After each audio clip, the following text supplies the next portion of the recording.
మీరు దీక్షగా 42 రోజులు శివాలయానికి ఎవ్వరికీ చెప్పద్దు. ప్రదోష వేళలో వెళ్ళి శివ ప్రదక్షిణం చేసి మీరు ఏమీ చెప్పకండి. మీరు చెప్పగలిగినంతసేపు శివాలయం అరుగు మీద కూర్చుని శివ శివ శివ శివ శివ శివ ఇదొకటే. ఒక 42 రోజులు ఈ దరిద్రాన్ని మీ కష్టాల్ని అనుభవించి చూడండి అన్నారు. మీరు నమ్ముతారా? ఆ వ్యక్తి నా దగ్గరికి వచ్చి నా జీవితంలో ఆశించని రీతిలో నా జీవితానికి ఒక కొత్త మలుపు తిరిగిందండి, నేను వరంగల్ వెళ్ళిపోతున్నాను, నేను సెటిల్ అయిపోతున్నానని చెప్పాడు.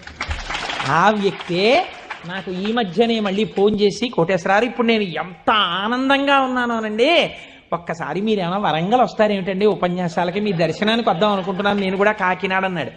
అయ్యా మీరు ఎప్పుడైనా కాకినాడ ఇప్పుడు అక్కర్లేదు, ఎప్పుడో తర్వాత వద్దురు కానీ నేను వరంగల్ ఇప్పుడు మాత్రం రావట్లేదు, నేను వరంగల్ వస్తే చెప్తాను, అప్పుడు మీరు నా దగ్గరికి వద్దురు కానీ తప్పకుండా దర్శనానికి అన్నాడు. కళ్యాణి అందులో అంటారే ఏతి జీవంతిమానందో నరం వర్ష శతాదపి అంటుంది సుందరకాండ.